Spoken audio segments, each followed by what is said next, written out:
Students, we have already discussed regarding characteristics of wealth in our last class. Today, we will discuss regarding classification of wealth and the difference between wealth and money, wealth and capital, wealth and income, and wealth and welfare, and wealth and welfare. ଆଜି ଆମେ ଆମର ଏହି ଅଧ୍ୟାୟରେ ସମ୍ପଦର ଶ୍ରେଣୀ ବିଭାଜନ ଏବଂ ସମ୍ପଦ ଓ ମୁଦ୍ରା, ସମ୍ପଦ ଓ ପୁଞ୍ଜି, ସମ୍ପଦ ଓ ଆୟ ଏବଂ ସମ୍ପଦ ଏବଂ କଲ୍ୟାଣ ମଧ୍ୟରେ ରହିଥିବା ସମ୍ପର୍କରେ ସମ୍ବନ୍ଧରେ ଆଲୋଚନା କରିବା। First we will go to classification of wealth, ସମ୍ପଦର ଶ୍ରେଣୀ ବିଭାଜନ। ଏ ଯେଉଁ ସମ୍ପଦର ଶ୍ରେଣୀ ବିଭାଜନରେ in the classification of wealth we will discuss that wealth is classified under four heads as individual wealth, social wealth, national wealth, and international wealth or cosmopolitan wealth. ସମ୍ପଦକୁ ଚାରୋଟି ଶ୍ରେଣୀରେ ବିଭାଜନ କରାଯାଇଛି। ପ୍ରଥମେ ବ୍ୟକ୍ତିଗତ ସମ୍ପଦ, ସାମାଜିକ ସମ୍ପଦ, ଜାତୀୟ ସମ୍ପଦ ଏବଂ ଆନ୍ତର୍ଜାତୀୟ ସମ୍ପଦ। ଏହିଭଳି ଚାରୋଟି ବିଭାଗରେ ସମ୍ପଦକୁ ବିଭାଜନ କରାଯାଇଛି। କ'ଣ ବ୍ୟକ୍ତିଗତ ସମ୍ପଦ, କ'ଣ ସାମାଜିକ ସମ୍ପଦ, କ'ଣ ଜାତୀୟ ସମ୍ପଦ ଏବଂ କ'ଣ ଆନ୍ତର୍ଜାତୀୟ ସମ୍ପଦ, ଏ ବିଷୟରେ ଆଜି ଆମେ ଆଲୋଚନା କରିବା। ସର୍ବପ୍ରଥମେ in our classification of wealth, first we will discuss regarding individual wealth. ବ୍ୟକ୍ତିଗତ ସମ୍ପଦ କ'ଣ? Individual wealth consists of all the material and non-material possessions of man which are external to man. କୌଣସି ବ୍ୟକ୍ତିଙ୍କ ନିକଟରେ ରହିଥିବା ବାହ୍ୟ ଅବସ୍ଥିତି ଯୁକ୍ତ ସମସ୍ତ ଭୌତିକ ଏବଂ ଅଭୌତିକ ଦ୍ରବ୍ୟକୁ ବ୍ୟକ୍ତିଗତ ସମ୍ପଦ କୁହାଯାଏ। କ'ଣ ବୁଝିଲେ ପିଲାମାନେ? ଜଣେ ବ୍ୟକ୍ତି ନିକଟରେ ରହିଥିବା ସମସ୍ତ ଭୌତିକ ଏବଂ ଅଭୌତିକ ଦ୍ରବ୍ୟ ଯାହାର ବାହ୍ୟ ଅବସ୍ଥିତି ରହିଥିବ, ଯାହା ମଣିଷର ବାହାରେ ରହିଥିବ, ସେଗୁଡ଼ାକ ସବୁ ବ୍ୟକ୍ତିଗତ ସମ୍ପଦ ଅଟେ। The material goods like land, building, furniture, car, motorcycle, etc., which are exclusively owned by him constitute individual wealth. ଯେତେ ସବୁ ମ୍ୟାଟେରିଆଲ ଗୁଡ୍ ବା ଭୌତିକ ଦ୍ରବ୍ୟ, ସେ ଭୂମି ହଉ, ବାସଗୃହ ହଉ କିମ୍ବା ବିଭିନ୍ନ ପ୍ରକାର ଆସବାବପତ୍ର ହଉ, କାର ହଉ, ମୋଟରସାଇକେଲ ହଉ, ସମସ୍ତ ପ୍ରକାର ଭୌତିକ ଜଣେ ବ୍ୟକ୍ତିଙ୍କ ଅଧୀନରେ ରହିଥିବା, ଜଣେ ବ୍ୟକ୍ତିଙ୍କ ମାଲିକାନାତ୍ୱରେ ରହିଥିବା ସମସ୍ତ ଭୌତିକ ଦ୍ରବ୍ୟ ବ୍ୟକ୍ତିଗତ ସମ୍ପଦରେ ଅନ୍ତର୍ଭୁକ୍ତ। କାରଣ ସେଗୁଡ଼ାକ କେବଳ ସେହି ବ୍ୟକ୍ତିଙ୍କ ଦ୍ୱାରା କ୍ରୟ କରାଯାଇଅଛି ଏବଂ ସେହି ବ୍ୟକ୍ତି ତାର ମାଲିକ ଅଟନ୍ତି, ସେହି ଦ୍ରବ୍ୟ ଗୁଡ଼ିକର ମାଲିକ ଅଟନ୍ତି। The shares and bonds from which he can get money in future are also included in individual wealth.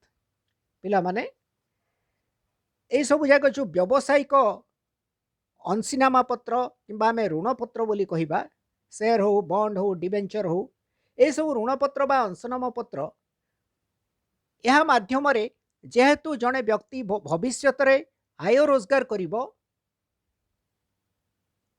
ଆୟଟାକୁ ତା ମାଧ୍ୟମରେ ରଖାଯାଇଅଛି ସେୟାର ବଣ୍ଡ ମାଧ୍ୟମରେ। ତେଣୁ ସେଇ ଯେଉଁ ସେୟାର, ଡିବେଞ୍ଚର୍ସ, ବଣ୍ଡସ୍, ଯେତେ ସବୁ ଅଂଶୀନାମା ପତ୍ର, ଋଣପତ୍ର, ଏଗୁଡ଼ାକ ମଧ୍ୟ ତାର ବ୍ୟକ୍ତିଗତ ସମ୍ପଦରେ ଅନ୍ତର୍ଭୁକ୍ତ।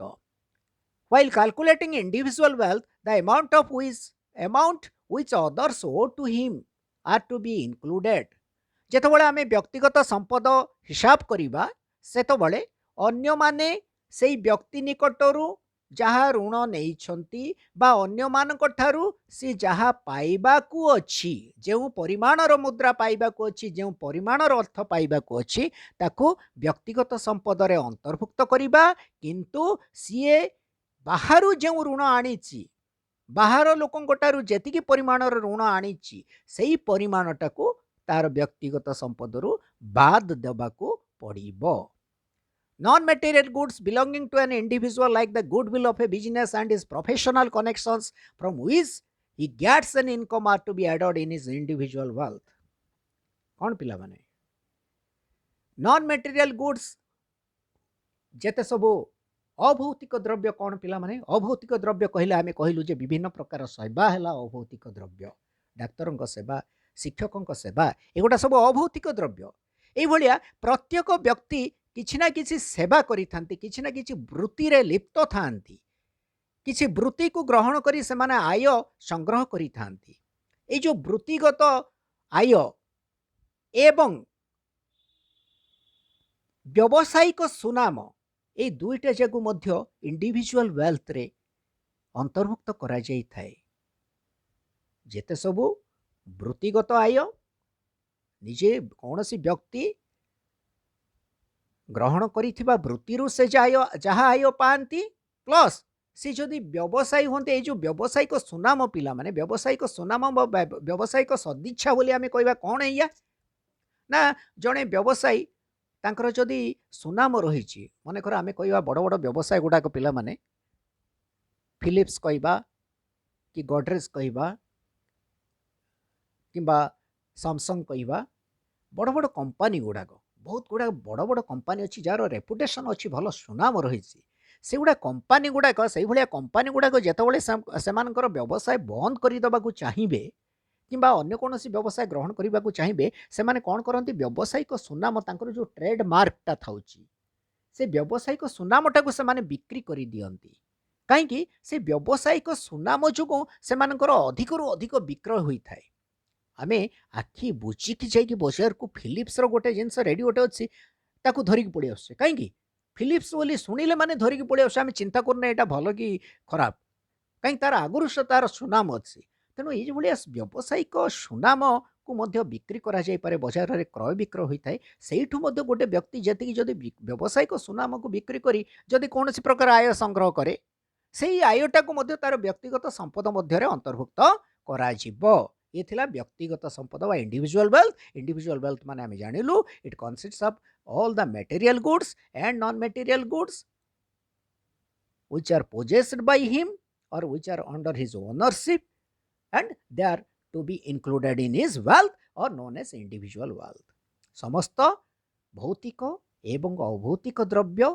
जहाँ कौन व्यक्ति अधीन रही है जहाँ कौन व्यक्ति मालिकानात्व रही है से सबू से समस्त को व्यक्तिगत संपदर अंतर्भुक्त करा जाई थाए किंतु जदि कौन व्यक्ति अन्य मानक ठारू किछि ऋण आनी थांती से ऋणर परिमाण को बाद दिया जाए जदि से अन्य मानक किछि ऋण दे थांती से ऋणर परिमाण को व्यक्तिगत संपद हिसाब कला बेले अंतर्भुक्त करा जाई थाए नेक्स्ट पिला माने आमे देखिबा सोशल वेल्थ सामाजिक संपद कौन those things which are owned by the society as a whole are social wealth एक समाज द्वारा जहाँ क्रय करा जाई थाए बा गोटे कौन एक निर्दिष्ट समाजर मालिकानात्व जहाँ रही थाए पिले गोटे निर्दिष्ट समाज बा गोटे निर्दिष्ट गोष्ठी बा गोटे निर्दिष्ट संप्रदायर मालिकानात्व रही थिबा समस्त द्रव्य को सामाजिक संपद कहा जाए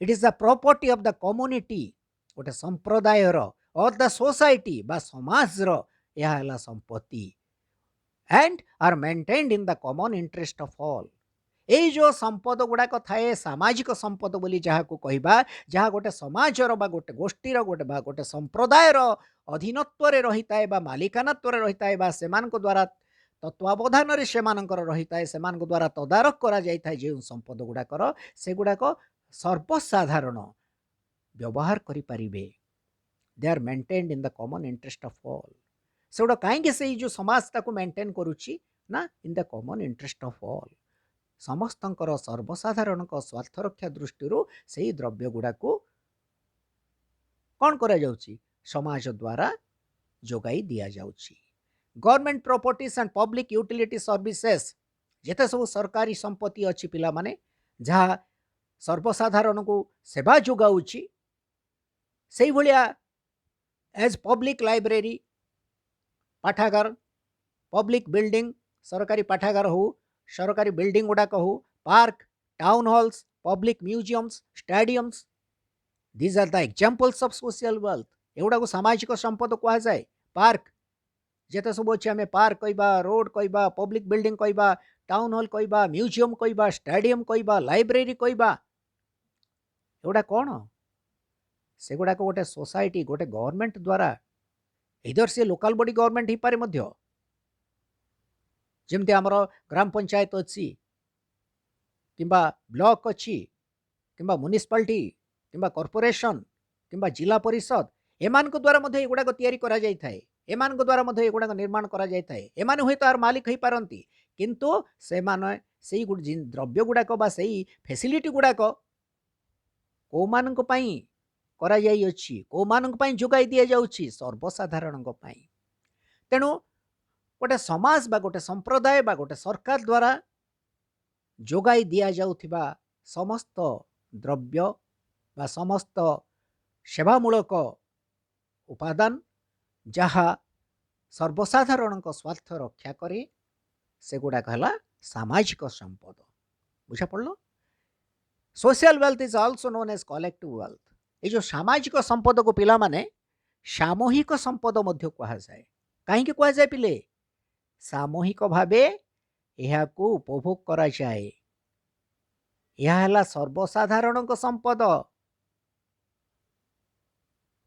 ना नहीं तेणु आपको सामूहिक संपद कहा जाए यह सामाजिक संपद सामूहिक संपद मन रख नेक्स्ट आम जा नेशनल वेल्थ जातीय संपद कौन national wealth includes the followings कौन कौन पिला माने जातीय संपद रे कौन कौन अंतर्भुक्त होउछि देखो आम कैटेगोराइज करिछु नंबर 1 हला a sum total of wealth owned by the all the citizens of a country गोटे देशर समस्त नागरिक मानक मालिकानात्व रे थिबा सामूहिक संपद कौनसी देशर समस्त नागरिक मानक मालिकानात्व रे बा अधिकार रे रहिथिबा सामूहिक संपद से गुड़ाक जातीय संपद रे अंतर्भुक्त हुए नंबर ए गोटे पार्ट जातीय संपद रो गोटे पार्ट है से जे sum total of wealth owned by all the citizens of a country B all types of social wealth such as public library, park, roads, museums, public buildings like Konark Temple, Taj Mahal, Charminar, Qutub Minar, etc.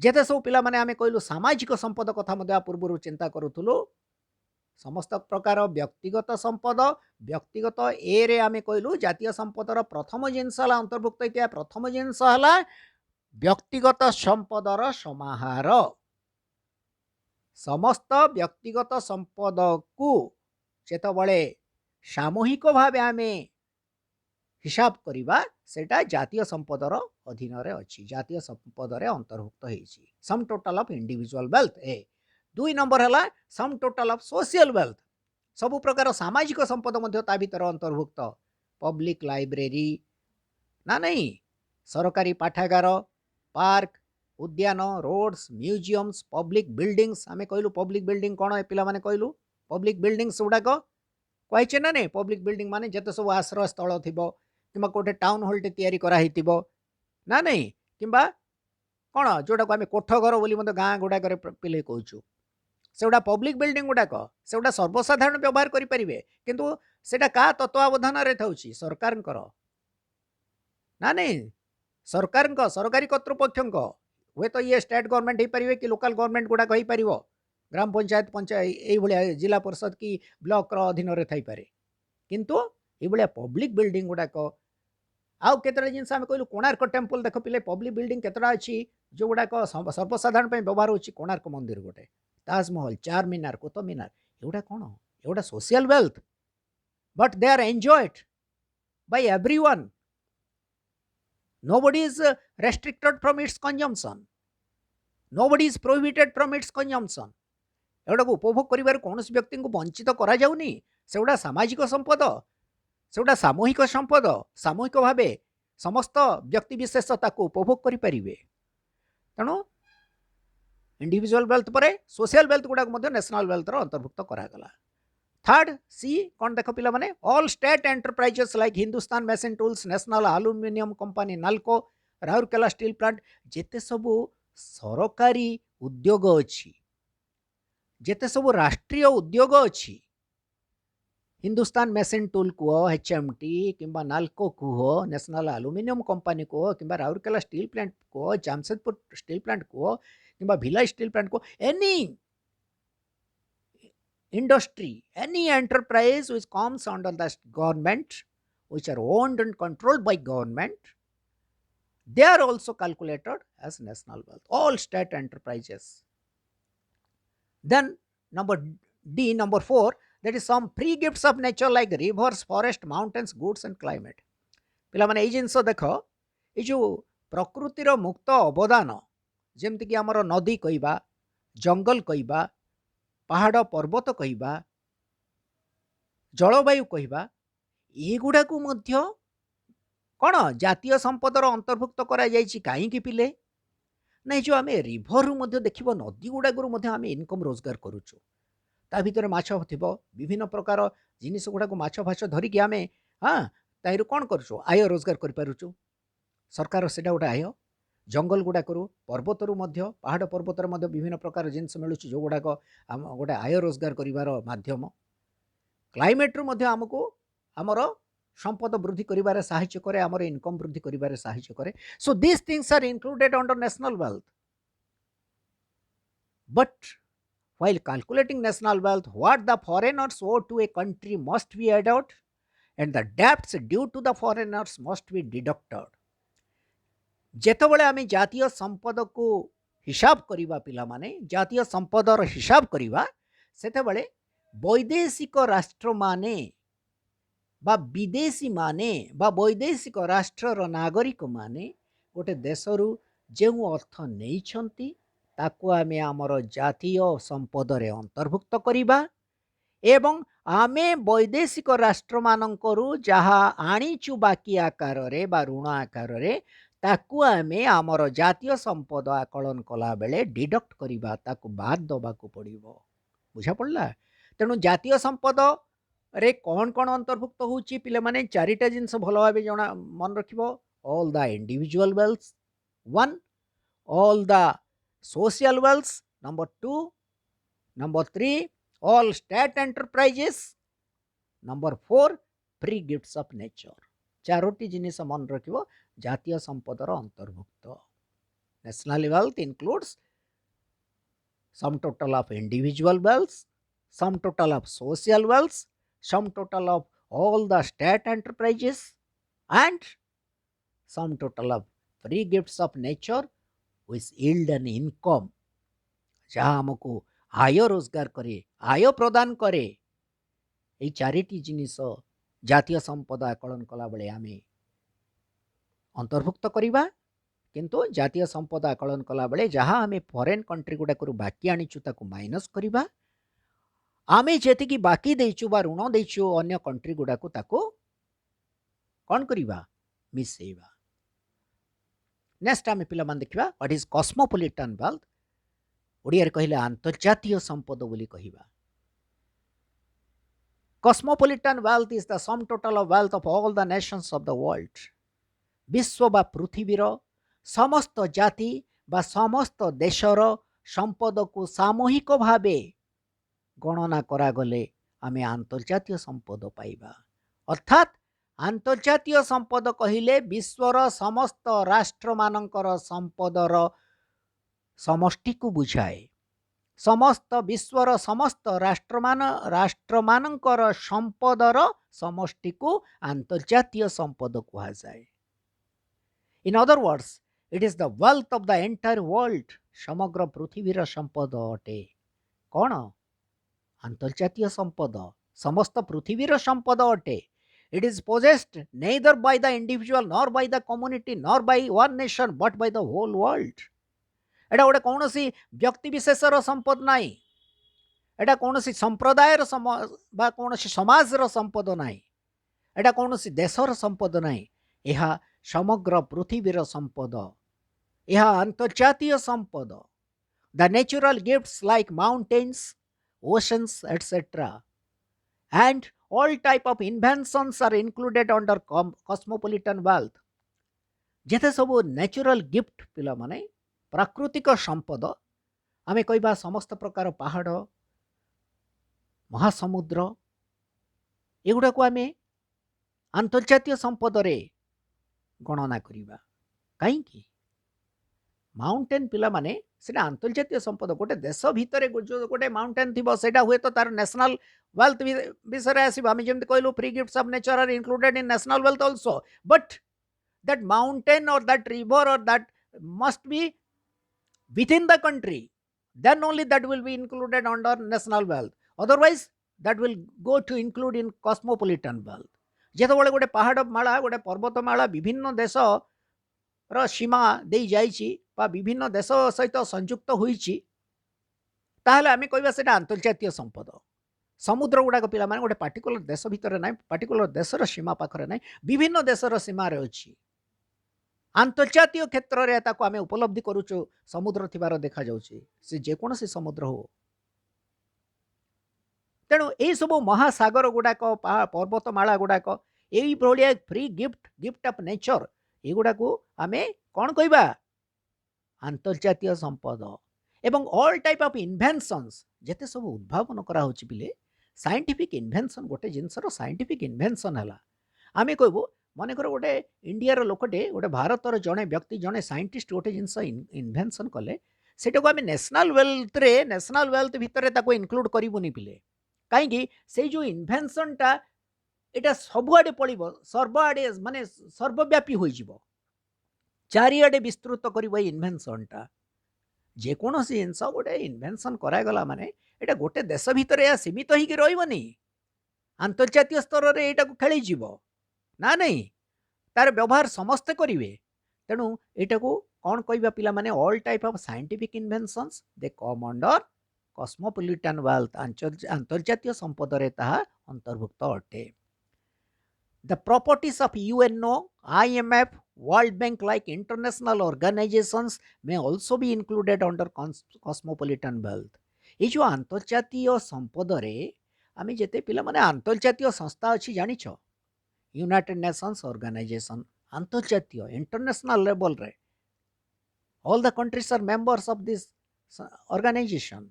IMF, World Bank, IBRD, International Bank of Reconstruction and Development, International Bank for Reconstruction and Development, IBRD, World Bank, otherwise known as IMF, International Monetary Fund, UNO, UNESCO, United Nations Educational, Scientific and Cultural Organization, ଯେତେ ସବୁ ଆନ୍ତର୍ଜାତୀୟ ସଂସ୍ଥା ପିଲାମାନେ ଅଛି, ସେଗୁଡ଼ାକ କ'ଣ ଆନ୍ତର୍ଜାତୀୟ ସ୍ତରରେ ତାର ବ୍ୟବହାର କରାଯାଉଛି। ଅତଏବ ସେଗୁଡ଼ାକ ହେଲା ଆନ୍ତର୍ଜାତୀୟ ସମ୍ପଦ। ତେଣୁ ଆମେ ବର୍ତ୍ତମାନ ଚିନ୍ତା କଲେ regarding classification of wealth, and we have already discussed that wealth can be classified under 4 heads. They are number 1 individual wealth, number 2 social wealth, number 3 national wealth, and number 4 cosmopolitan wealth. प्रथम है व्यक्तिगत संपद, द्वितीय है सामाजिक संपद, तृतीय है जातीय संपद एवं चतुर्थ है आंतर्जातीय संपद। वर्तमान पिला माने जानिला आम चारोटी विषय। नेक्स्ट आम जा ये जो संपद सहित अन्य केतेक उपादान मध्य रही डिफरेन्स पार्थक्य संपर्क में जानिबा पाई। Some differences in between wealth and money, संपद एवं मुद्रा। प्रथम आम जानिबा what is the difference between wealth and money, what is the difference between money and wealth, is money wealth or not? Shuno, anything to be considered as wealth must possess 4 characteristics: their utility, scarcity, marketability and externality. जे कोनोसी द्रव्य संपद पदवाच्य हेबा पाई 4टी वैशिष्ट्य रहिथिबा को पड़िबो। कौन कौन पिला माने सेटा? उपयोगिता, स्वल्पता, विक्रय योग्यता एवं बाह्य अवस्थिति। जदि से द्रव्यर उपयोगिता अच्छी, स्वल्पता अच्छी, विक्रय योग्यता अच्छी एवं बाह्य अवस्थिति अच्छी, तेबे जाई ताको आमे कहिबा जे सेटा संपद, दैट इज वेल्थ। आमे वर्तमान आमे एग्जामिन करिबा whether मनी पाखरे जो मुद्रा पाखरे 4टी जगह वैशिष्ट्य रही कि संपदर, whether money possesses all the characteristics of wealth or not. If money possesses all the characteristics, no doubt it is wealth. But if any characteristics it lacks any of the four characteristics, then it is not wealth. जदि चारोटी जाक वैशिष्ट्य रही मुद्रा पाखरे ताहले संपद है। जदि चारोटी वैशिष्ट्य कौन सी वैशिष्ट्य भी ना ताको आमे संपद कहबा नहीं ना नहीं। बर्तमान आमे एग्जामिन करबा। First, money possesses scarcity as it is limited in supply. मुद्रार स्वल्पता रही पिले ना नहीं, नहले तो आम पाखरे गुड़ाए मुद्रा था, अजस्र मुद्रा था, आमर कौन सी अभाव रही न था, आमको चयन समस्या को सम्मुखीन करने को पड़तानी। मुद्रा गोटे संबल, यार स्वल्पता रही। प्रथमे आम देखलु यार स्कैरसिटी अच्छी, स्वल्पता रही गोटे कैरेक्टरिस्टिक्स। It is transferable. मुद्राटा जड़े व्यक्ति पाखे मो पाखे आज मनकर 500 टंकिया नोट्रे थिला, काली हुए तो सीटा तुम पाखु जापे ना नहीं। It is transferable. Or ownership आज मुझे 500 टंकिया नोट्र मालिक आज थी, काली के आउ जड़े से 500 टंकिया नोट्र मालिक थी ना नहीं, ता पाखे रही पकेट रही। So its ownership can be changed. यार मालिकानात्व परिवर्तन हुए मुद्रार। विक्रययोग्य, इट पोजेस मार्केटेबिलिटी, विक्रययोग्यता रही। यार money is outside of a man. मुद्राटा कौन 500 टंकिया नोटा मनुष्यर अंतर्निहित शक्ति ना ना, अंतर्निहित गुणावली ना ना, तार सौंदर्य, तार भयस भाया, तार दक्षता, तार हेल्थ भाया, यहाँ अंतर्निहित गुणावली ना, यहाँ मनुष्यर बाहर यार अवस्थित रही। तेणु यार एक्सटर्नालिटी अच्छी। सो इट पोजेसेस एक्सटर्नालिटी, बाह्य अवस्थित रही। स्कैरसिटी रही, मार्केटेबिलिटी रही, एक्सटर्नालिटी रही। गोटे जिनस आम चिंता करवा यूटिलिटी विषय अच्छी ना नहीं, उपयोगिता अच्छी ना नहीं। जदि उपयोगिता रही मुद्राटा कौन हम संपद हो। But though it has exchange value, it has no use value. मुद्रार विनिमय मूल्य रही अच्छी किंतु व्यवहारिक मूल्य नहीं। It has no use value. व्यवहार करि परिबो कि 500 टंकिया नोटा तुम पाखे अच्छी कि 2000 टंकिया नोटा अच्छी, ताकू जदि किए कहबो ना एटा चलिबोनी, ताकू कौन व्यवहार करिवो? किछि नहीं, तार मूल्य नील, किछि हबनी तारे। पानटा को मध्य भल भाव गुड़े पारिबोनी पिले। It can not satisfy human wants directly. एटा मनुष्यर अभाव को प्रत्यक्ष भाव परिपूर्ण करि पारुनी। या माध्यम रे आमे कौनसी द्रव्य को क्रय विक्रय करि पारुछु, क्रय करि पारुछु कौनसी द्रव्य को, किंतु प्रत्यक्ष भाव ये आमको आनंद दौनी, परोक्ष भाव आनंद दौची। It lacks utility. जेहेतु तार यूज वैल्यू नाई, ताको आमे कौन कहबा ना तार उपयोगिता नाई। which is the first characteristic of wealth। संपदर प्रथम वैशिष्ट्य थिला उपयोगिता। मुद्रार उपयोगिता नाई, कारण यार यूज वैल्यू किछि नाई। एही कारणरू जेहेतु मुद्रार स्वल्पता रही, विक्रययोग्यता रही, बाह्य अवस्थिति रही, किंतु तार उपयोगिता नाही, अतएव मुद्रा संपद पदवाच्य नुहे।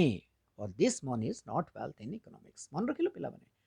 तो मुद्रा संपद की ना, मुद्रा संपद नुहे। कहीं बिकॉज इट लैक्स यूटिलिटी। यार उपयोगितार अनुपस्थिति रही अछि। नेक्स्ट आमे देखिबा पिले वेल्थ एंड कैपिटल। मुद्रा एवं पूंजी। What is the difference between wealth and capital? Wealth refers to all goods and services which satisfy human wants and have an exchange value।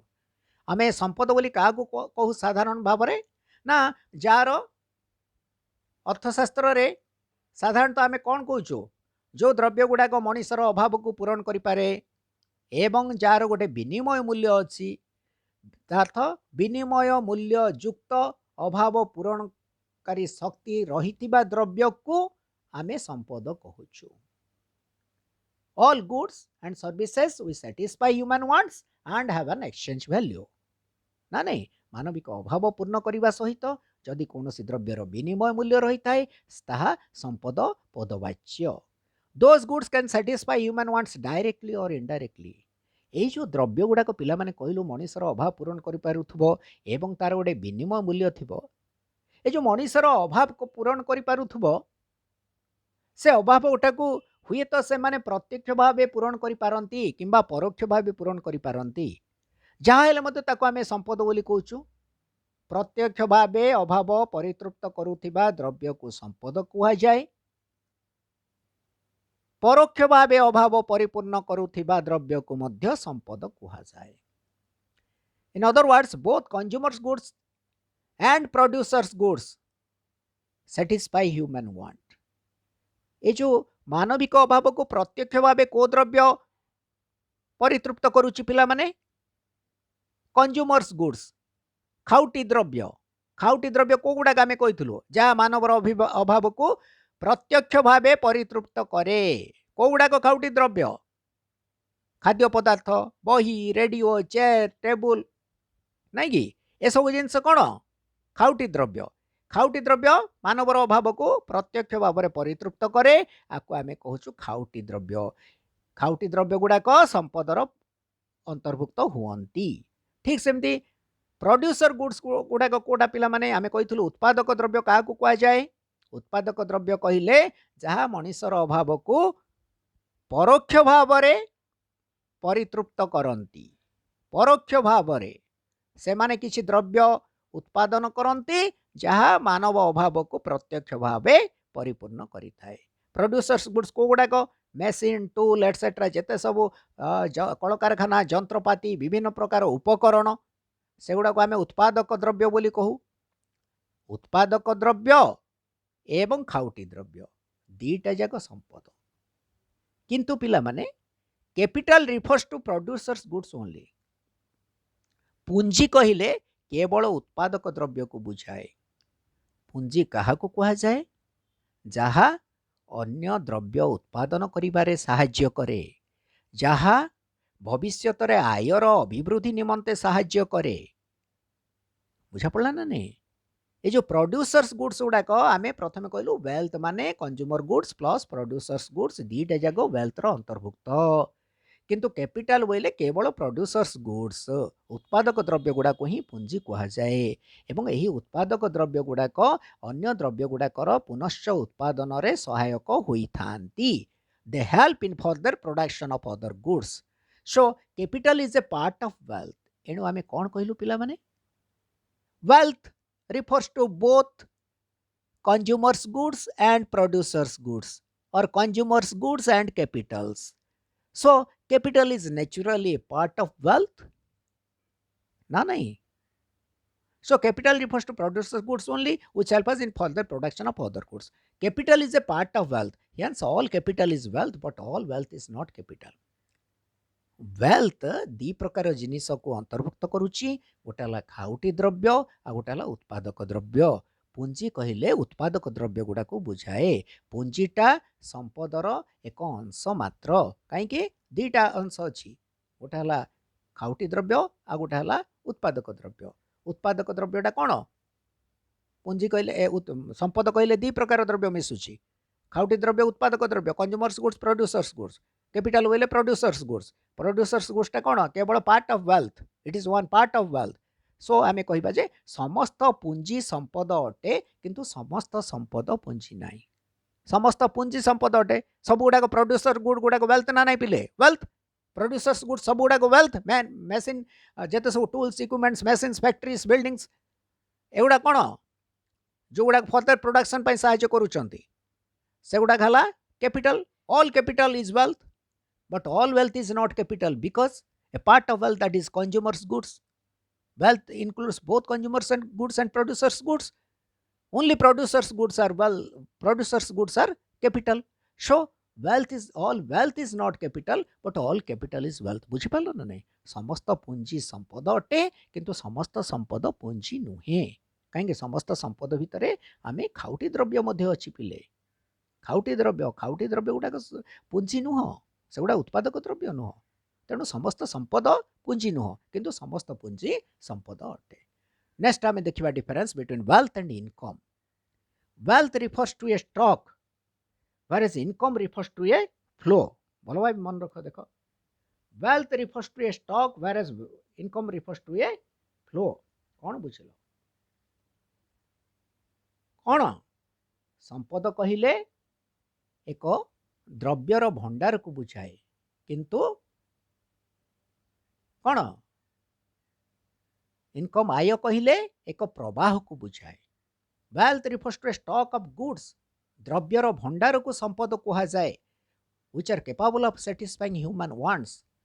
जो द्रव्य गुड़ाक मानविक अभाव को पूर्ण करिथाए सेई द्रव्य गुड़ाकर भंडार को स्टॉक ऑफ गुड्स ताको आमे कौन कहबा संपद कहबा but income is a flow आय एक प्रवाह wealth is the source of income संपदटा आयर एक उत्स wealth is accumulated income of past years gathered together आमे अतीतर जेतिकी आय रोजगार करिछु ताको एकत्रीकरण करिके संपद पाउछु ताको एकत्रीकरण करिकी अतीत आयर अतीतरे अर्जित आयर एकत्रीकरण द्वारा संपद प्राप्त हो किंतु income is a regular recurring revenue earn from time to time एई जो संपदरू आमे जो राजस्व पाउछु समय समय रे प्रत्येक समय रे बा विभिन्न समय रे आमे एई जो संपदरू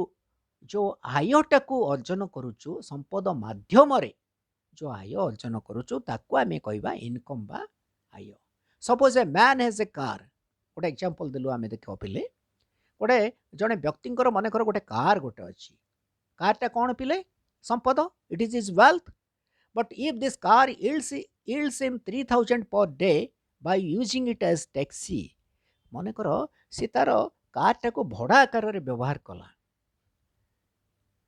रेंट देला टैक्सी आकार रे व्यवहार कला ताहले कौन कहबो मन कर भड़ा आकार देकी से दिन को 3000 टंका पाइला दैनिक से 3000 टंका पाइला कार को भड़ा देकी टैक्सी आकार रे बुलेगी ताहले कौन हैला पिले ये जो 3000 टंका हला तार दैनिक आय it is the income per day it is his daily income ना नहीं तेणु ये जो इनकम आसिला कोठू कारटा संपद it is stock of good किंतु इनकम है फ्लो सही स्टॉक ऑफ गुड को यूज करिकी आमे जहा पाउचु ताको कहा जीवो आय income is earned by utilizing the wealth तेणु संपदर व्यवहार माध्यम रे आय रोजगार करा जाई पारे बुझिलो पिले वेल्थ कोन इनकम कोन वेल्थ कहले संपदटा को व्यवहार करके आमे जदि किछि पाउछु ताहला आय जेमति आमे कहलो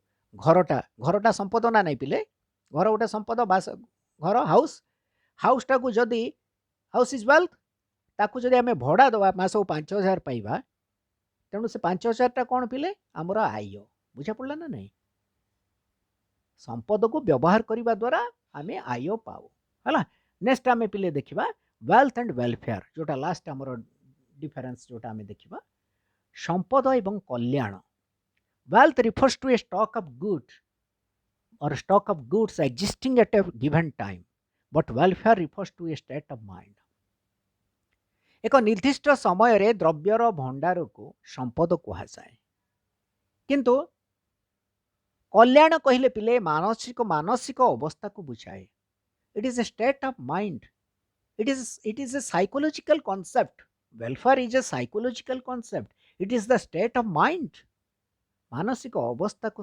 कल्याण कहा जाए it refers to the aggregate of the satisfaction and dissatisfaction which we get from wealth आमे संपदरु जो सैटिस्फैक्शन तृप्ति बा अतृप्ति पाउछु से गुड़ाकर सब समाहार को आमे कल्याण बोली कहबा बुझा पड़ा नहीं the ultimate objective of getting wealth is to maximise our satisfaction और वेलफेयर आमे जो वेल्थ पाउछु वेल्थ संग्रह करूछु वेल्थ एक्वायर करूछु अधिक संपद ठूल करूछु ता पछरे कोन हमर लक्ष्य थाउची पिले ता पछरे लक्ष्य थाउची टू मैक्सिमाइज आवर सैटिस्फैक्शन आमर परितृप्ति को सर्वाधिक करिबा पाई किंबा आमर कल्याण को सर्वाधिक करिबा पाई wealth includes those goods and services that a value wealth का को कहा जाए संपद कहिले मूल्ययुक्त बा विनिमय मूल्ययुक्त मूल्य माने विनिमय मूल्य अर्थशास्त्र रे कहली